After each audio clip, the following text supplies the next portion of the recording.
Another Arab-Israeli normalization deal announced. But the agreement linking Sudan and Israel raises more than a few questions. Is it as substantive as Israel's deals with the UAE and Bahrain? And can Sudan's government actually follow through? This is Inside Story.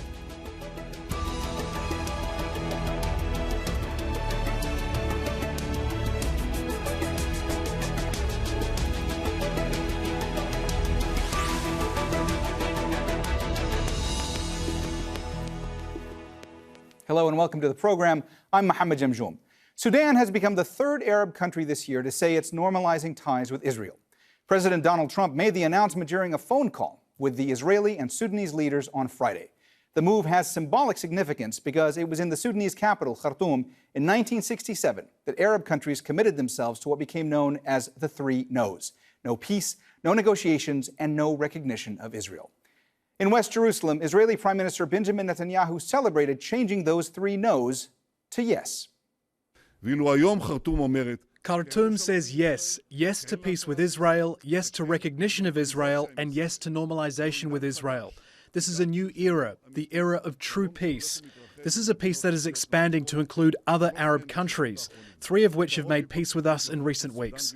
Sudanese and Israeli delegations will meet soon to discuss cooperation in many fields, including agriculture, trade, and other important areas for our citizens. The Sudanese sky is now open to Israel.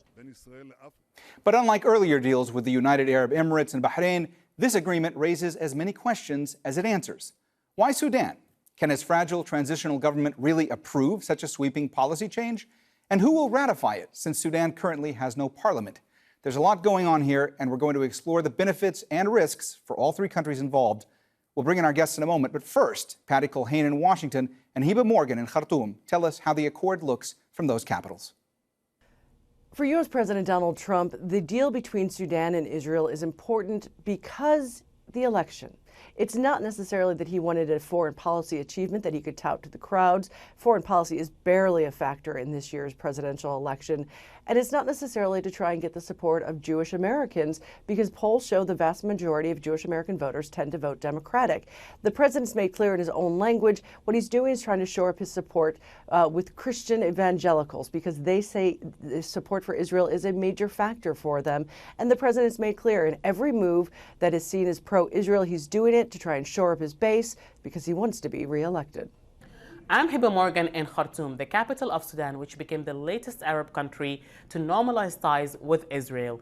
Now, Sudan's decision was largely driven by the state of the economy, which has seen inflation risen to never before 220%, leading to increase in market prices. Sudan has also been on the U.S. list of state sponsors of terrorism for 27 years, and that has cut it off from foreign trade, resulting in shortage of hard currency, which made it difficult to import most of the basic commodities such as wheat and fuel, resulting in long queues at petrol stations and bakeries as people wait for bread and petrol to be able to continue with their lives. Now, Sudan says that the issue of being delisted from the U.S. list of state sponsors of terrorism and normalizing ties with Israel are not related, but they did go hand in hand because the same day that the U.S. President Donald Trump announced that Sudan would be lifted off the SST, he also announced that the three countries have agreed, Sudan, U.S., and Israel have agreed to normalize relations. So it seems that they came hand in hand. And Sudan says it's looking for its interest politically and economically.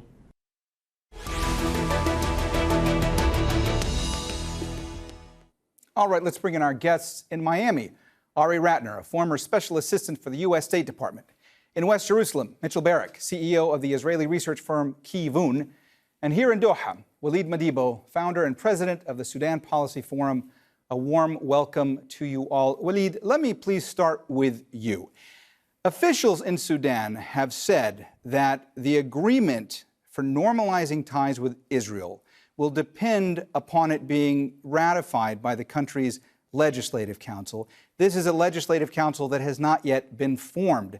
So is it fair to say that this normalization agreement is far from a done deal? It's a done deal, in my opinion, insofar as the decision, it has been made by the head of the Sovereign Council and the Prime Minister, and they haven't made any effort to ratify this, neither by discussing it with the Prime Ministerial Office or the Sovereign Council. But the issue is with what strategy and how are they going to normalize relationship with Israel and why now? I think they are taking advantage of the fact that at this specific point in history, there isn't any political stability. The country is going through a lot of economic problems and turmoil. So, as for me, I think that they have lied about this. See, they haven't made any effort to raise some sort of a debate or a discussion with the public. The first time Netanyahu met with Abdel Fattah Burhan, and the public knew about it before they even made any press release about it. And when Hamdouk was asked, he said it was never brought to my attention. So they were blatantly lying about the relationship with Israel, and this is what's causing them to miss necessary steps that can help them sustain such a decision.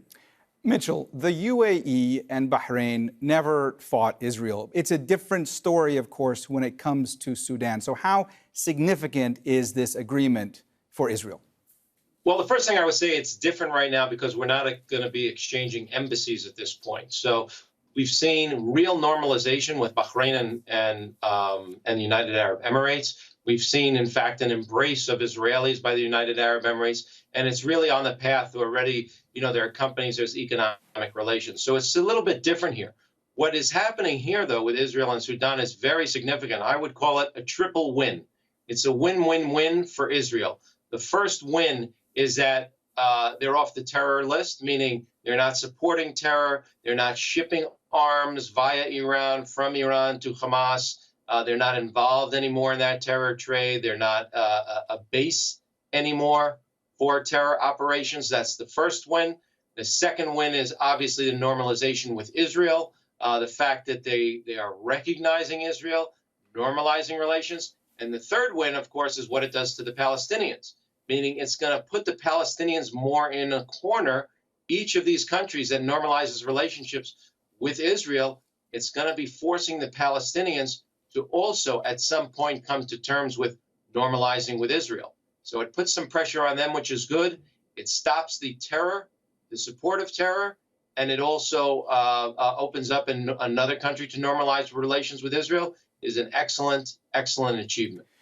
Ari, when you look at the video of this announcement of the normalization deal being made at the White House, it's really unclear if there are any Sudanese or Israeli officials that were actually present there with President Trump and his staff.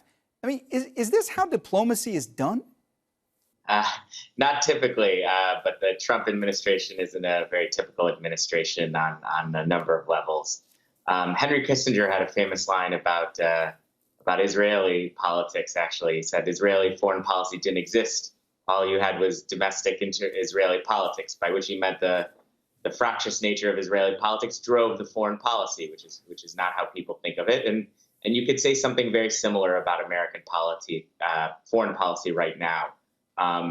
Of course, peace with Israel and any of its neighbors, or even tier 2 neighbors, as you would call Sudan, is a long-standing American goal. But the way this is being done is in all likelihood driven much, much more by the pending election. You even saw on the phone call President Trump asking Prime Minister Netanyahu whether, in his words, Sleepy Joe could do a deal like this, which Prime Minister Netanyahu wisely avoided. So, this isn't normal, but it might be beneficial, and it's certainly something that whether the Trump administration is reelected or whether Joe Biden is reelected will be a feature of American policy.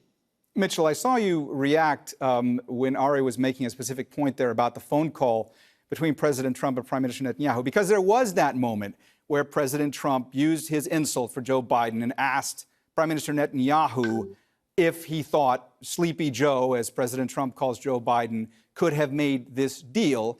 And then it was an interesting response from the Prime Minister, from Netanyahu, who essentially said, hey, we're thankful for any American who can help bring peace. A lot of analysts thought that was an example of Netanyahu really hedging his bets because we're close to an election and he might have to work with Joe Biden going forward. What do you say?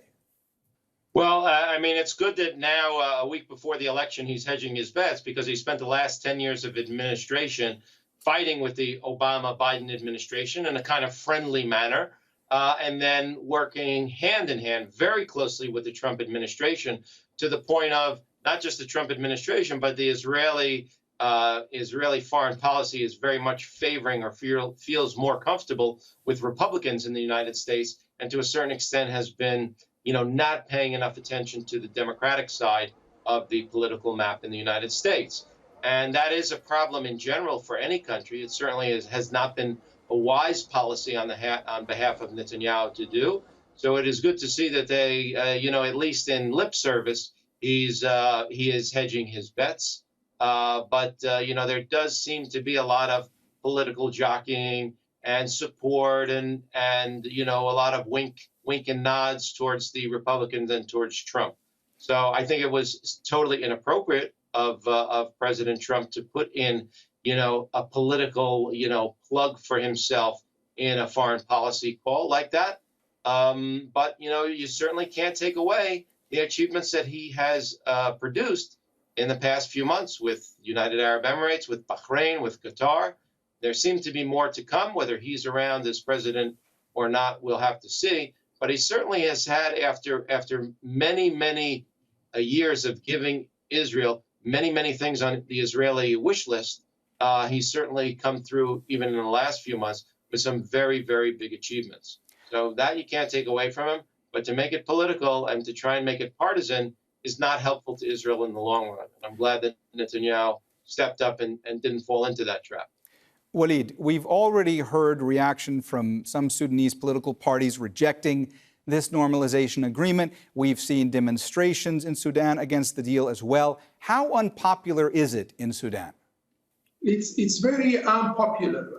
Apart from the presumptuous, arrogant, and unprofessional manner with which President Trump announced this, the normalization with the Zionist state was made as a condition for Sudan being delisted from or taken off the terrorist list. But when you look at whoever Trump is talking to, he's talking to Abdel Fattah Burhan, and Abdel Fattah Burhan is a genocidal figure.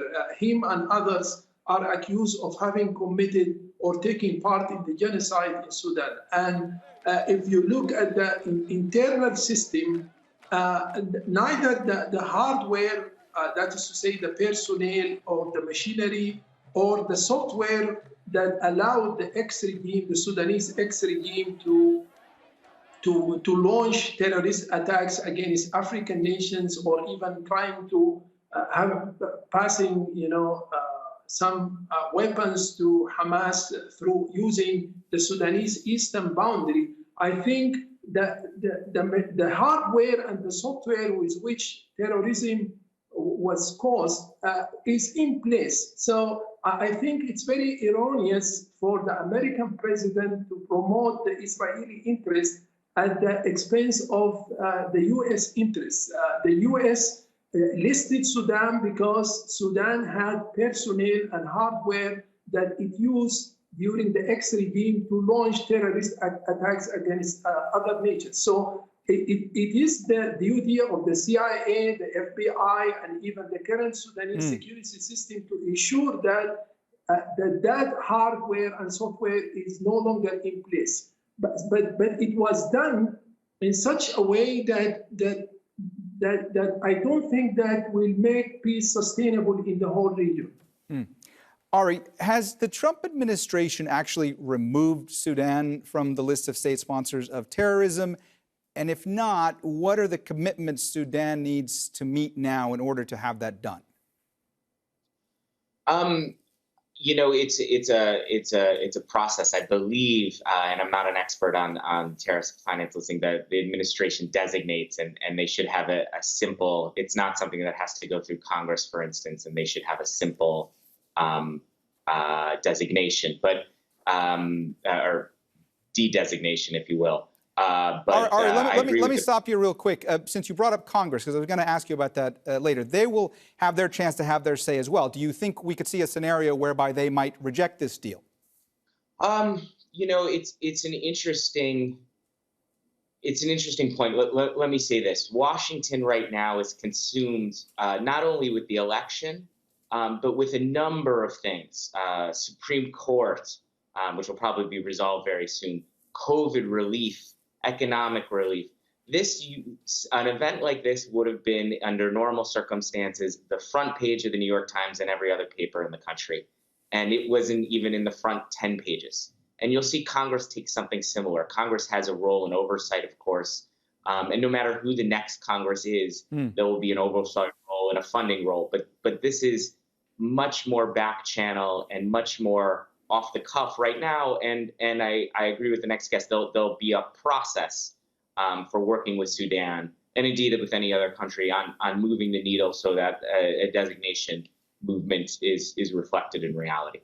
Mitchell, you talked extensively about the momentum that this creates. President Trump says he expects Saudi Arabia will be agreeing to closer ties with Israel, possibly in the coming months. Do you believe that we are going to see Saudi Arabia normalize ties with Israel? And do you think that this will be in the near term or the long term?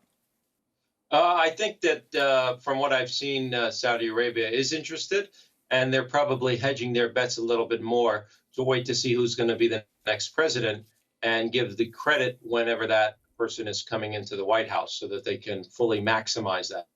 But it does look like there has been a shift in the sands of the Middle East, and that, you know, countries are now that were involved with Israel in the past are openly, having relations with Israel and openly recognizing the right of Israel to exist. So there has been a really serious and monumental change within the past few months, which we've seen, which people are feeling in Israel.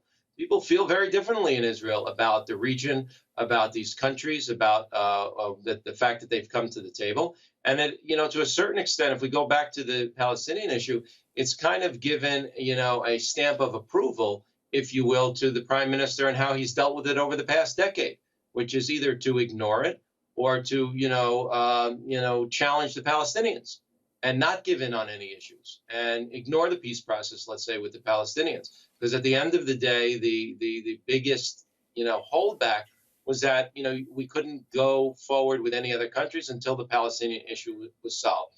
And he always said that that's not the case. And that's actually holding back the rest of the Middle East, and that people want to have relations. So he's been right on that one. And, there has been a significant change, and Israelis are feeling that change. Israelis are also feeling, warmer feelings towards Donald Trump, in that he's produced these types of agreements, which are very, very important and critical for Israel. It puts Israel in a different light, and it revives some economic issues with the ability to really openly work and openly trade with these countries. And I think we're going to see very, very big things with the Israeli Arab community, working with Bahrain and United Arab Emirates. And we're going to see it with regular Israeli companies as well.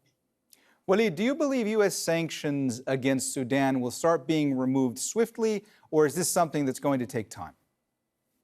I believe it's going to take time, and I don't know the extent to which the Sudanese people, I'm talking about the public, I'm talking about the layman, I question the extent to which, even if it was removed tomorrow, of course there are some procedural difficulties here and there, but even if we push the argument to its logical conclusion and say that it's being removed, I question the extent to which it's going to have an immediate impact in the economy and in the political order. Sudan's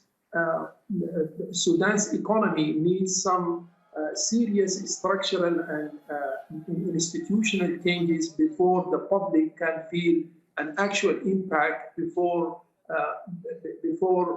some sort of benefit can be felt by the layman.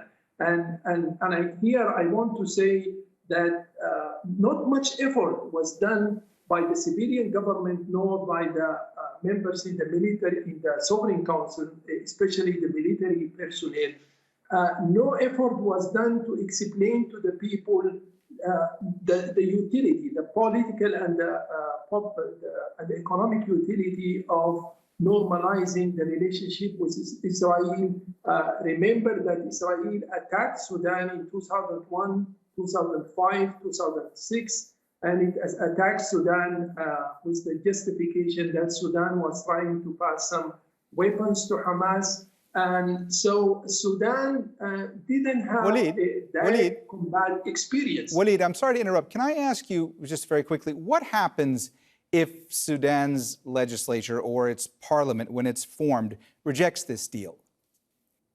Before it even goes to the legislative body, remember that the majority of the ministerial cabinet in Sudan is a group of Ba'athist, Nasserist, and some communists who, in the course of 5 to 6 decades, they were the ones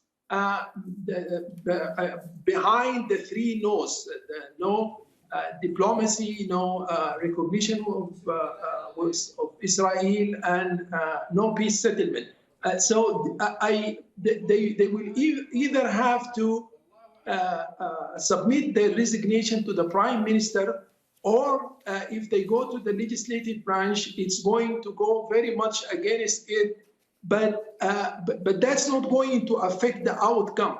See, the normalization, and this is what I have been trying to say in the last few minutes, is that the normalization has already taken place. This is an authoritarian system. So, and like all other peace settlements that were done with Israel, it came top down. It was pushed in a top-down political approach. So it's not going to be sustainable, because until now, we don't see any popular movement. We don't see any Arab or African nations trying to establish. Walid, I'm sorry to interrupt, but we're starting to run out of time, and I want to ask Mitchell the same question to get his viewpoint too. Mitchell, from your vantage point, what happens if this deal ultimately gets rejected?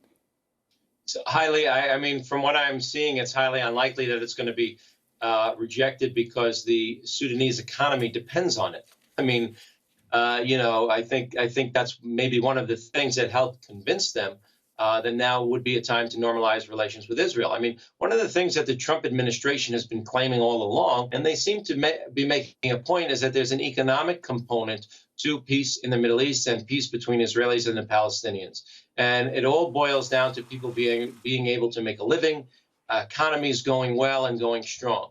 So, if the Sudanese economy is going to start to turn around, and they'll have access to foreign currency and access to trade and access to some of those, staple items that they're missing from their supermarket shelves and from their industry, I don't see that that's wise in any way to reject.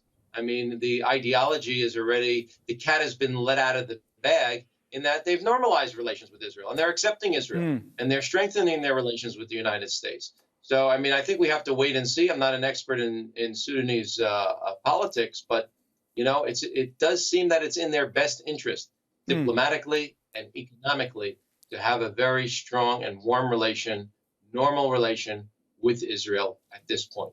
Ari, we have less than a minute, so please be conscious of that.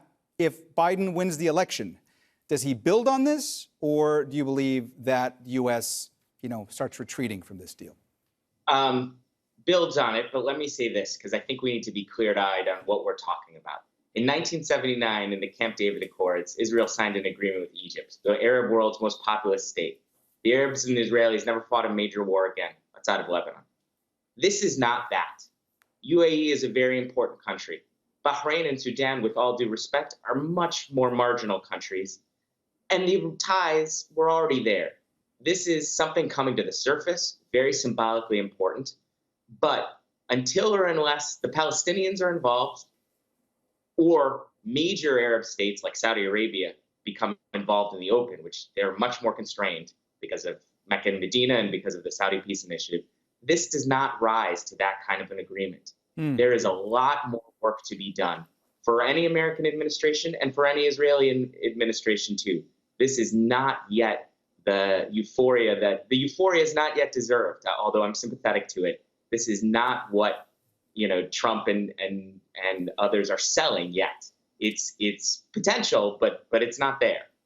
All right, we've run out of time, so we're just going to have to leave it there. Thanks so much to all of our guests, Ari Ratner, Mitchell Barak, and Walid Madibo. And thank you, too, for watching. You can see the program again anytime by visiting our website, aljazeera.com. And for further discussion, go to our Facebook page. That's facebook.com/AJ Inside Story. You can also join the conversation on Twitter. Our handle is @AJ Inside Story. From me, Mohammed Jamjoom, and the entire team here in Doha, bye for now.